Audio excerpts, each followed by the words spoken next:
स्वागत है आप सभी का। वेलकम। कैसे हैं? उम्मीद करता हूं बढ़िया, मस्त, चकाचक।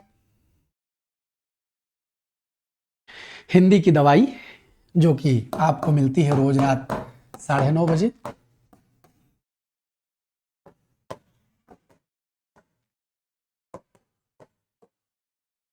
आपका स्वागत, इस्तकबाल, वेलकम करता हूं। आप सब जानते हैं कि यह जो क्लास होती है वो शब्द की क्लास होती है। शब्द से तात्पर्य जो आपका आर ओ का बेसिक सिलेबस है, 7 चैप्टर, और 7 चैप्टर लगभग हर परीक्षा में आते हैं, तो उसकी क्लास है। तो कई बार बीच बीच में हम कठिन से कठिन सवाल बना करके आपको बताते हैं, लेकिन बीच बीच में मन कर जाता है सरल से सरल सवाल पूछ के जरा आपकी प्रोग्रेस भी चेक कर ली जाए। जैसे एक रोज मैंने 30-30 का टेस्ट लिया, तो उस दिन 30 में 30, 30 में 28, 30 में 25, 30 में 10 वाले भी उत्तर मिले, कमेंट में आपने जवाब दिया था। आज हम 25 सवाल लाए हैं और ये आपका टेस्ट है।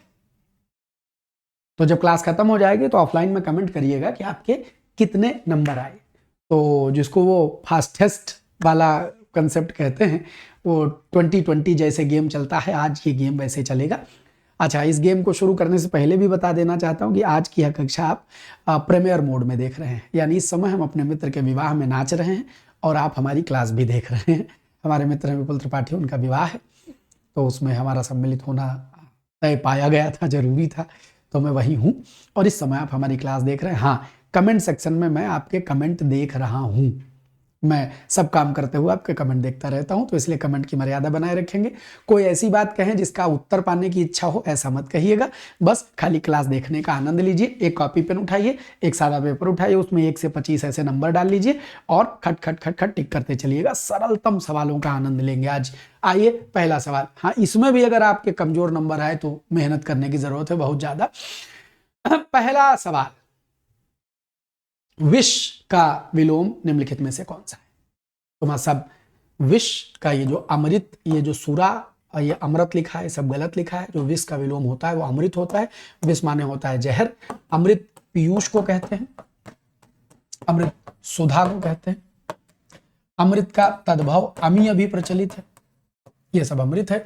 आप जानते हैं जहर की तमाम सारी पर्यायवाची। आप जहर को गरल कह लीजिए, जहर को हलाहल कह लीजिए, जहर को कालकूट कह दीजिए, बहुत कुछ कह सकते हैं, यह आपकी इच्छा। आप इसको खाली जहर कह दीजिए। ये सब पर्यायवाची होते हैं, एक दूसरे के विलोम में भी लिखे जाते हैं। दूसरे सवाल पर बढ़ते हैं। अगम का विलोम क्या होगा? सरल सवाल।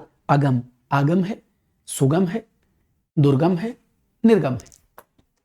इसमें मूल शब्द है गमन। गम माने जाना होता है, गम माने जाना।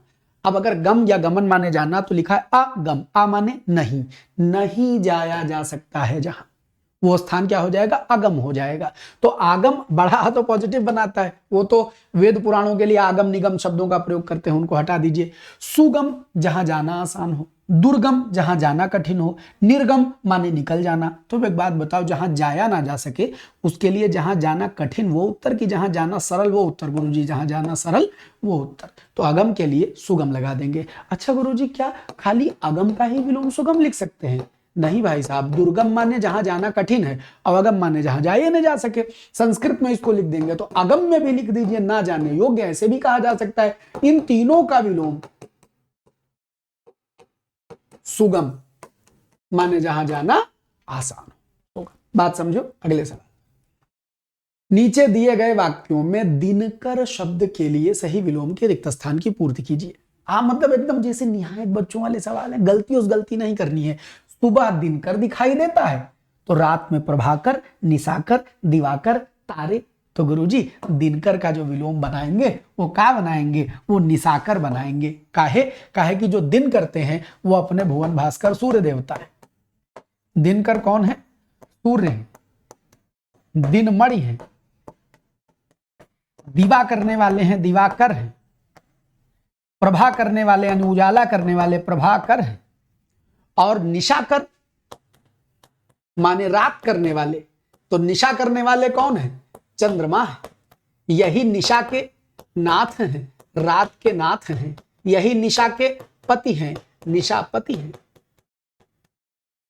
निशा का पर्यायवाची होता है छपा, इसमें लगा दीजिए कर, माने रात करने वाले। तो ये सब चंद्रमक पर्यायवाची हो गया, ये सब सूरज का पर्यायवाची हो गया, दिनकर का विलोम निशाकर हो जाएगा।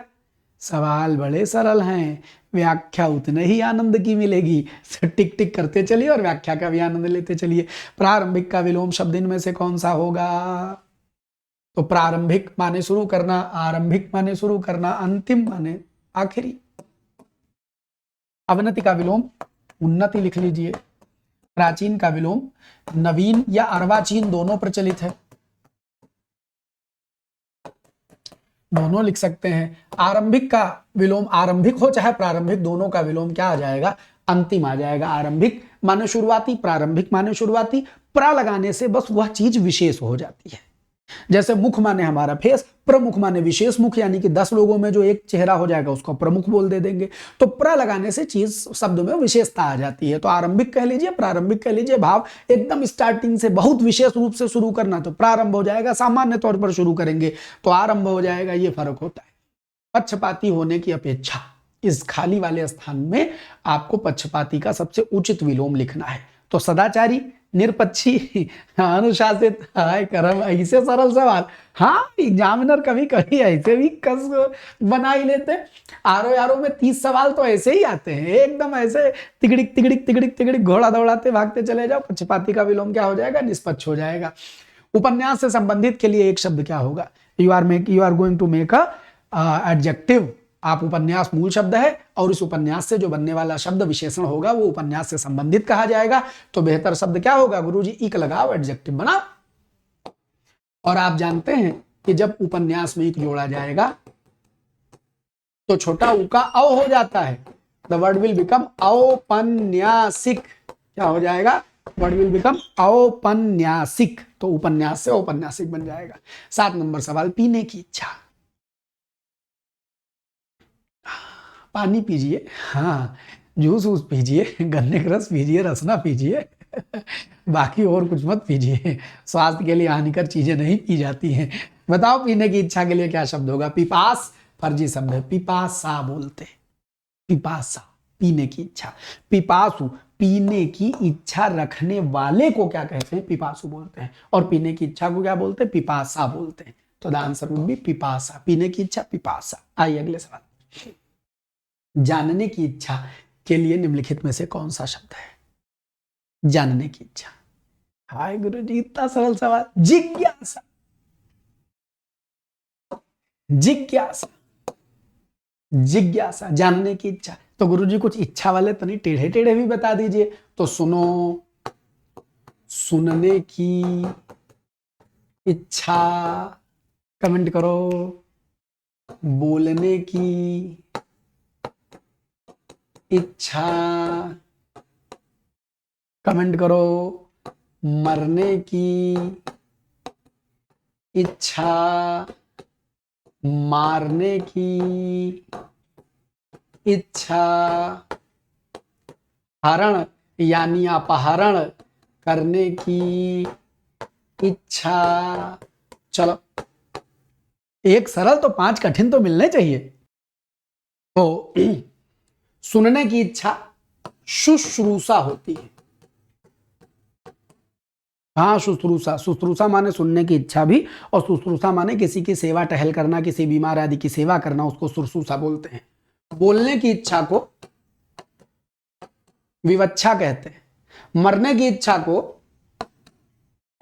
मुमूर्षा कहते हैं। और मारने की इच्छा को जिघांसा कहते हैं। और हरण करने की इच्छा को जिहीर्षा कहते हैं। हरण करने की इच्छा।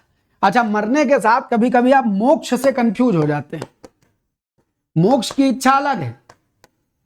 मोक्ष की इच्छा मुमुक्षा होती है, आवागमन के चक्कर से मुक्ति मिल जाए। अच्छा, इन्हीं शब्दों में छोटा ऊ लगा दीजिए आखिरी में, तो ये सब इच्छा करने वाले बन जाएंगे। सुश्रुषु सुनने की इच्छा रखने वाला, विवक्षु बोलने की इच्छा रखने वाला, मुमूर्षु मरने की इच्छा रखने वाला, जिघांशु मारने की इच्छा रखने वाला, जिहीर्षु हरण करने की इच्छा रखने वाला, मुमुक्षु मोक्ष की इच्छा रखने वाला। ये इच्छा वाले कंसेप्ट का खेल होता है। आओ 9 नंबर, जिसके सिर पर चंद्रमा हो के लिए एक शब्द इनमें से क्या होगा? तो जिसके सर पर विराजमान चंद्रमा वो सरचद फर्जी शब्द लिखा है। शिरोमणि, जो सिर मणि के समान शीर्ष स्थान पर विराजमान हो। चंदू सर, हरे बाबा चंद्रशेखर, चंद्रशेखर कह लीजिए, चंद्र मौली कह लीजिए, और शशांक शेखर कह लीजिए, और चंद्र चूड़ कह लीजिए। और ये वैसे संस्कृत में ड होता है, हिंदी में ड़ा कहा जाता है। ये सब भगवान शंकर की पर्यायवाची हैं, शिव जी की पर्यायवाची, जिनके शिखर पर चंद्रमा विराजमान। आगे बढ़ते हैं। जो देने योग्य है, योग्य लगे तो या से योग्य। सदेय और प्रादेय नाम की कोई चीज नहीं होती। देय देने योग्य, अदेय ना देने योग्य, अ लग जाने से निगेटिव बन जाता है, तो ये बड़ा जबर खेल होता है। या लगे तो योग्य का भाव ले लेते हैं। जब आप कहते हैं देय तो देने योग्य, पेय तो पीने योग्य, ज्ञेय तो जानने योग्य, वाद्य तो बजाने योग्य, खाद्य तो खाने योग्य, खाद्य खाद्य तो खाने योग्य, ग्राह्य तो ग्रहण करने योग्य, और प्रेय प्रिय लगने योग्य, प्रेम करने योग्य, प्रेय, और खाद्य वाद्य ज्ञेय पेय, ग्राह्य कथ्य कहने योग्य, पाठ्य पढ़ने योग्य। तो या लगे तो योग्य का खेला बन जाता है, इसको याद रखिएगा। जो देने योग्य है उसके लिए दे शब्द का इस्तेमाल करेंगे। जिसका कोई नाथ न हो, जिसका कोई नाथ न हो, कहीं ना आगे नाथ न पीछे पगहा। स नाथ जो नाथ के साथ है, अनाथ जिसके कोई नाथ नहीं है, अनाथ जिसके कोई नाथ नहीं है। अपत्यहीन कहा जाए तो संतानहीन, अपत्य माने संतान होता है। ये खाली पत्य लिखा है तो फर्जी लिखा है। आओ अगला सवाल। नहीं, अपत्य माने हाँ, अपत्य माने संतान। अपत्य शब्द, उस शब्द को भूल जाइए, अपत्य माने संतान याद रखिएगा, कभी मिल जाए तो याद रखिएगा। अपत्य शब्द संतान का पर्याय। विष्णु के उपासक को क्या कहते हैं? विश्वोपासक, विष्णु भक्त, वैष्णव, उपासक। गुरुजी विश्व वैष्णव कहेंगे। आज का सवाल 2020 चल रहा है, आज सरल या कठिन के लिए नहीं है, फास्टेस्ट। हाँ, फास्टेस्ट गेम 25 में कितने मैक्सिमम गेन करो ये दिखाना है। जल्दी में भी व्याख्या हमारा मन है, हम करेंगे, बिना व्याख्या के हमारा जी ना लगेगा, वो हम करेंगे। सवाल नितांत सरल है, उसमें से कठिन कंसेप्ट बता देंगे, लेकिन सवाल नितांत सरल। आज 25 में 25 कमेंट करना है, ये हम चाहते हैं। मूल से संबंधित के लिए एक शब्द क्या होगा? मूलतः, उद्गम, मौलिक, मौलिक। अब आपको मालूम हो गया, से संबंधित बनाने के लिए जो बेस्ट अपने पास प्रत्यय है वो इक है। उपन्यास से संबंधित, औपन्यासिक, मूल से संबंधित, मौलिक, क्या कहते हैं, इतिहास से संबंधित, ऐतिहासिक, दिन से संबंधित, दैनिक, वर्ष से संबंधित, वार्षिक, धर्म से संबंधित, धार्मिक। बात बुद्धि में जा रही है। पुराण से संबंधित, पौराणिक, तो ईक लगने से संबंधित का भाव निकलता है। आइए आगे बढ़ते हैं। जो पृथ्वी से संबंधित है, अब आप कहेंगे गुरुजी पार्थिक, पार्थिक नहीं, हर जगह ईक नहीं लगा लोगे। जो पृथ्वी से संबंध है उसके लिए जो सुंदर शब्द है वो है पार्थिव। हर शब्द का इसमें ईव लग रहा है, हर शब्द का अलग अलग भाव होता है। आप ये नहीं कर सकते कि एक अट जाए, वो ये गणित की तरफ पकड़ लिया कि नहीं नहीं ये जोड़ने से बनेगा, किसी भी शब्द में लगा दो। हर शब्द की अपनी मर्यादा है, वो अपने हिसाब से अपने प्रत्यय चुनता है। समझिए, शब्द जिंदा चीज हैं, अपनी मर्जी से शब्द चुनते हैं। रूल के अनुसार हिंदी नहीं चलती है, बोलने के अनुसार, शब्द की शब्द। इसीलिए हम शब्द को ब्रह्म कहने वाले लोग हैं। हाँ, शब्द को ब्रह्म कहने वाले लोग हैं। तो पार्थिव जो पृथ्वी से संबंधित है वो पार्थिव होगा। अच्छा, पार्थिव है क्या? पार्थिव एक विशेषण है। अच्छा, ये शब्द फर्जी लिखे हैं। पाथेय जो रास्ते के लिए भोजन बनाकर दे दिया जाता है, जब आप ट्रेवल करते हैं तो पराठा और सब्जी अचार बांध के ले जाते हैं, उसी को पाथेय कहा जाता है।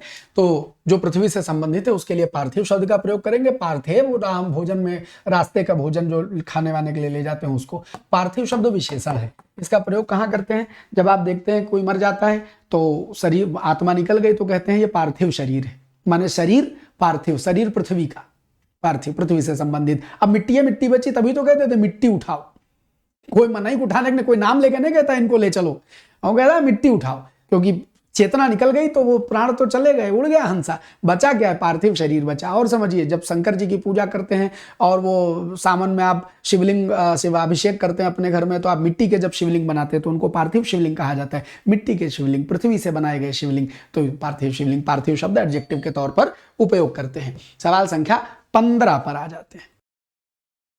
ये भी कोई सवाल है वहां साहब, सब जानते हैं। तो दावानल, दाव धन अनल दो शब्दों से मिलकर के बना है। दाव कह लीजिए, दावा कह लीजिए, अनल जंगल की आग, अनल माने क्या होता है? आग, जंगल की आग, तो ये दावानल हो जाए। ठीक, दाव जंगल से संबंधित है, दाव कह लीजिए जंगल को। कहीं कहीं दावा भी लिखा रहता है, बोलने में प्रयोग कर लिया जाता है, तो दाव कहिए, दावा कहिए, अटवी कहिए, कानन कहिए, विपिन कहिए, कांतार कहिए, ये सब जंगल के पर्यायवाची। पानी या समुद्र की आग को, पानी का आग तो कोई मतलब नहीं, समुद्र की आग को बड़वानल बोला जाता है, बड़वानल कहिए या बड़वाग्नि कहिए। पेट की आग को जठरानल कहिए या जठराग्नि कहिए। ये सब आग का कंसेप्ट होता है कि कहाँ कहाँ की आग। अच्छा गुरुजी, पेट की आग कैसे? जो आपका हाइड्रोक्लोरिक एसिड है अंदर पेट के अंदर, जो खलबलाता है, जो भी डाल दो सब खत्म है, पका देता है, वो है पेट की आग। समुद्र की आग क्या होती? समुद्र के भीतर गर्म जल धाराएं जो बहती हैं वो समुद्र की गर्मी से, समुद्र की अग्नि से ही तो बहती हैं, तो इसलिए समुद्र की आग वो होती है, वहां अंदर कहीं आग जल नहीं रही होती है। और ना तुम्हारे पेट के अंदर ऐसे बूम बूम बूम आग जलती है, आग नहीं जलती है। आग का भाव होता है जो गर्मी पैदा करे, उस भाव में अग्नि के लिए। तो जब पेट की आग कहते हैं तो आपका HCl, जो आपको पेट की भूख लगती है, पेट में चूहे कूदते हैं, लगता है अरे पेट एकदम कुछ जा रहा है, तो वो पेट की आग है। और समुद्र में जो गर्म जलधाराओं के स्रोत हैं वो समुद्र की अपनी भीतरी अग्नि से, भीतरी गर्मी से बहते हैं, तो उसको समुद्र की आग कहा जाता है, वही है बड़वानल। अब समुद्र की अपनी कोई अग्नि नहीं होती तो ठंडी जलधाराएं चलती हैं, पानी तो ठंडा होता है, पानी गरम गरम कैसे बहता? गरम गरम जलधाराएं बहती हैं, तो इसका मतलब है कि समुद्र में भी कोई अपनी अग्नि है। शुद्ध वाक्य छाटिए, इनमें से शुद्ध वाक्य का चयन करें। आज की क्लास फास्टेस्ट क्लास रहेगी, मतलब इससे फास्ट शायद कभी क्लास रही हो। कई रेलवे के कर्मचारी की गिरफ्तारी हुई, कई रेलवे के कर्मचारियों की गिरफ्तारी हुई। तो भैया ये बताओ, रेलवे कई हैं कि कर्मचारी कई हैं? गुरुजी कर्मचारी कई हैं, तो कई शब्द गलत जगह नहीं लगा है, गलत जगह लगा। कहां लगना चाहिए? रेलवे के कई कर्मचारी, यहां लगना चाहिए।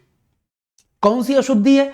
पद क्रम संबंधी अशुद्धि है, सीक्वेंस ऑर्डर आपने गलत लगा रखा है। मैं हल करने की तलाश में हूं, आदमी हल यानी सॉल्यूशन की तलाश में होता है, हल करने की कोई तलाश नहीं होती। किसी समस्या के हल की तलाश में या किसी प्रश्न के हल की तलाश में ऐसा कुछ कहा जाए, हल करने की तलाश में, क्या हल समझ में नहीं आ रहा है। वाक्य का इंटेंशन भी क्लियर होना चाहिए। हम तो अवश्य ही आएंगे, जब तुम अवश्य कह दियो तो ही का जबरदस्ती एहसान कर रही हो। 2 बार कोई वो निपात यानी जोरदार शब्द नहीं लगाते। अगर आप अवश्य से स्वयं जोर दे रहे हैं तो ये निपात लगाने की जरूरत नहीं थी, जो जोर लगावे डबल जोर नहीं लगाना है। इस समय आपकी अवस्था 40 वर्ष की है, जब वर्तमान उम्र बताते हैं तो अवस्था ही बताई जाती है, आयु नहीं कहा जाता। उम्र अथवा अवस्था दोनों में से कुछ कहा जा सकता था, तो शुद्ध वाक्य छांटने में बी शुद्ध है, बाकी कोई शुद्ध नहीं। 17 नंबर शुद्ध वाक्य छाटिए। तुम इसका दाम देने जाओ, उसका संतान अच्छा है, मुझे आपका काम बहुत पसंद है, बेफजूल बात मत करो।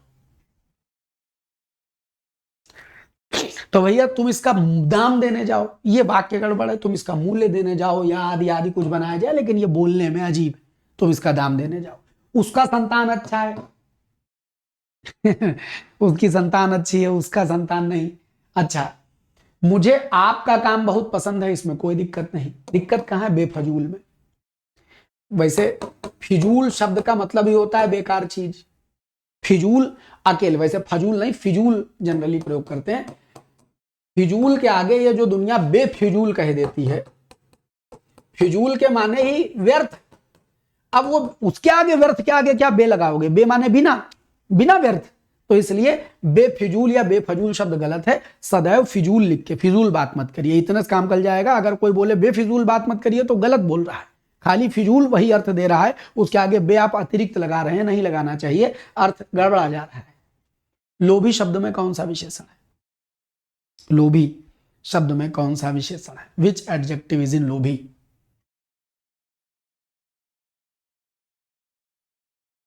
गुण, सार्वनामिक, संख्यावाचक, परिणाम, परिणाम नहीं परिमाणवाचक होता है, वो गलती से लिखा है परिमाण। तो भैया लोभी गुण बताता है, क्वालिटी बताता है। ईमानदार, बेईमान, लोभी, पापी, ये सब गुण हैं, क्वालिटी हैं। अगला सवाल, इनमें से कौन सा युग्म विशेषण नहीं? विशेषण का इससे सरल सवाल मास्टर साहब आपकी क्लास में अब तक ना मिला।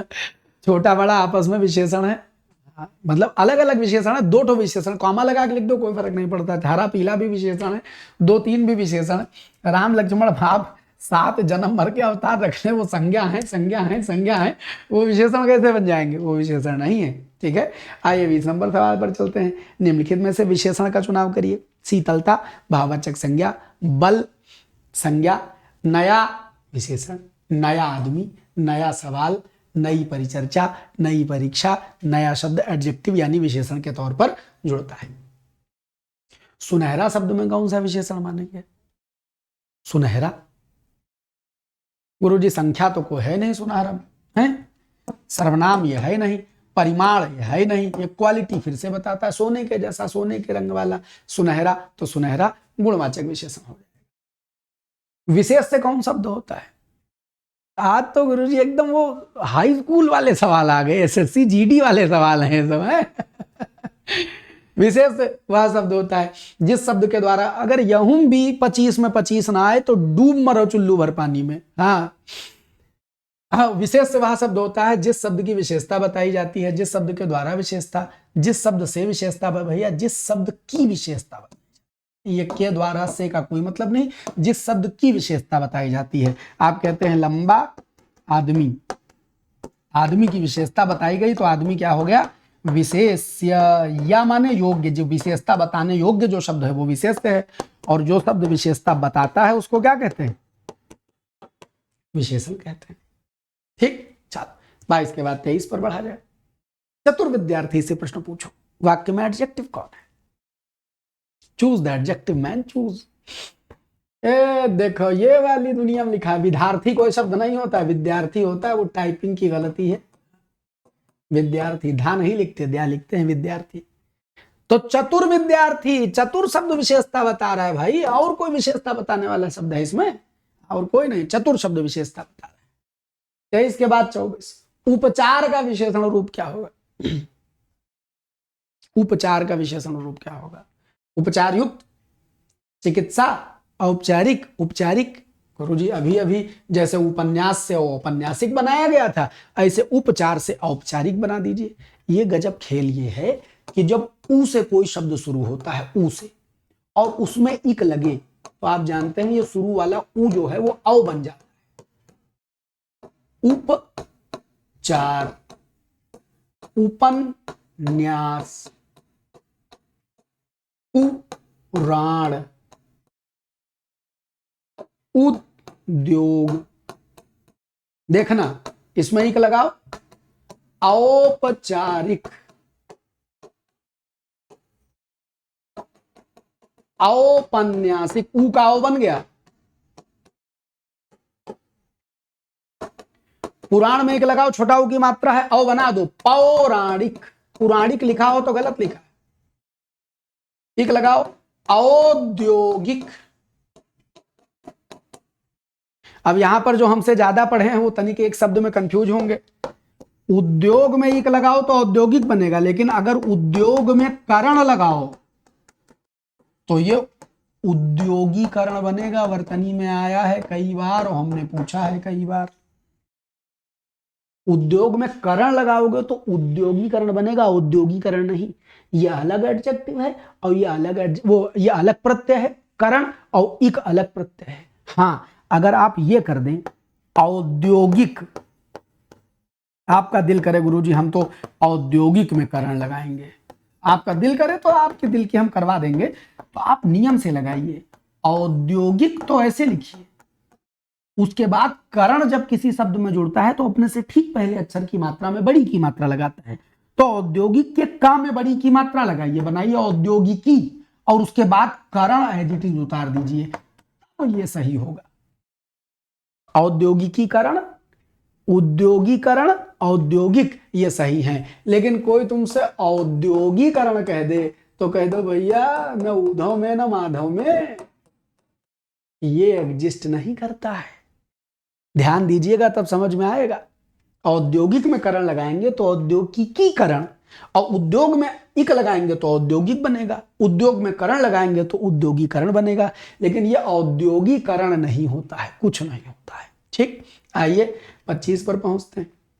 मोहन एक अच्छा विद्यार्थी है, वाक्य में विशेष्य का चुनाव कीजिए। मोहन एक अच्छा विद्यार्थी है, वाक्य में विशेष्य कौन है? तो भैया अच्छा शब्द किसकी विशेषता बता रहा है? मोहन की? नहीं गुरुजी, व्याकरण में रिश्तेदारी नहीं चलती है। जो शब्द जिसको क्वालिफाई करेगा वही मामला खत्म। बाकी मोहन घूमे, नाचे, मस्ती करें। अच्छा विद्यार्थी, अच्छा से पूछो अच्छा विद्यार्थी कि अच्छा मोहन? नहीं गुरुजी, वाक्य तो सेंस अच्छा विद्यार्थी दे रहा है, तो इसलिए अच्छा विद्यार्थी। अब इसमें विशेषता किसकी बताई जा रही है? विद्यार्थी की बताई जा रही है। गाय अधिक दूध देती है, अधिक शब्द किसकी विशेषता बताता है? दूध की विशेषता बताता है। भेड़ अधिक ऊन देती है, अधिक शब्द किसकी विशेषता बताता है? ऊन की विशेषता बताता है। आप कहेंगे गुरुजी अल्टीमेटली तो मोहन अच्छा हुआ करे, अच्छा हमको कोनो मोहन से रिश्तेदारी करनी है? वाक्य के व्याकरण में वो जो शब्द जिसको क्वालिफाई करे बस वही विशेषण विशेष का जोड़ा है, दूर दूर तक रिश्तेदारी नहीं जोड़ने जानी है। मोहन अच्छा, हाँ अगर खाली ये इतना लिखा होता मोहन अच्छा है तो अच्छा शब्द मोहन की विशेषता बता रहा था। हमारी कोई दुश्मनी नहीं है मोहन से, मगर वाक्य के व्याकरण में जो हमको व्याकरण इजाजत देगा वो हम मानेंगे, अपनी मर्जी से नहीं रिश्तेदारी जोड़ने जाएंगे। तो बच्चा ये 25 सवाल अभी कमेंट मत करिए, अभी जैसे ही अब क्लिक करेंगे कट करेंगे तो वो ऑफलाइन वाले में कमेंट करके जाइएगा, वो कमेंट आपके सेव रहते हैं, हम पढ़ते हैं, तो हम देखेंगे कि 25 में कितने नंबर आए। आज के इस धमाधम झमाझम एपिसोड को, रैपिड फायर एपिसोड को करते हैं खत्म। अगर आपके मन में इच्छा जगे तो गूगल प्ले स्टोर पर जाकर हिंदी भास्कर भाई अमरनाथ, ये हमारा प्ले एप्लीकेशन है, डाउनलोड कर लीजिए। इस पर आरओ का एक बैच चल रहा है, आरओ की परीक्षा जिनके सम्मुख है वो आमें और आरओ की तैयारी कर ले। एक बार पढ़ लेंगे 7 टॉपिक में, आनंद आ जाएगा। आरओ का मेंस बैच चल रहा है, ये अब तक बैच बीच में रुक गया था, अब ये बुधवार को कल तो लौटवे करेंगे, तो बुधवार को आरंभ हो जाएगा। इसमें प्रतिवेदन और टिप्पणी, ये 2 चीज़ें पढ़ानी है और बाकी सब चीज़ें और निबंध भी ऐड होना है। तो अब now it will be continued. RO का कंप्लीट रिकॉर्डेड बैच है, इसमें वीकली हम आपसे डाउट सेशन के तौर पर मिलते हैं। बाकी सीसैट का एक बैच है हिंदी का, ये लगभग कंप्लीट है, इसमें आप कम्युनिकेशन बचा हुआ है और पर्यायवाची विलोम 2 छोटी छोटी क्लासेस बची हुई हैं, आप इसमें जुड़ जाएं और पूरा सिलेबस कंप्लीट है, आप इसको पढ़ सकते हैं। सीसैट का रीजनिंग और आरओ की रीजनिंग दोनों कवर हो जाएगी अगर आप मां साहब का बैच ले लेते हैं। तो करते हैं आज के एपिसोड को यहीं खत्म, और ऐप डाउनलोड कर लीजिए। कोई डाउट हो तो अमरनाथ भैया हैं, इन दोनों में से किसी नंबर पर कॉल कर लीजिएगा। तो आज के इस रैपिड फायर राउंड को करते हैं यही खत्म, और इस 25 में कितने आपने स्कोर किए कमेंट जरूर करिएगा। बहुत बहुत धन्यवाद, खूब खुश रहें, मस्त रहें, बिंदास रहें, सदा सर्वदा आनंदित रहें। इसी शुभकामना के साथ आज के एपिसोड में इतना ही, बाय बाय। और जितने लोग हमारा एग्जाम कर रहे हैं, ये सब अब सोल्यूशन मिल जाएगा। ठीक है, बहुत बहुत धन्यवाद।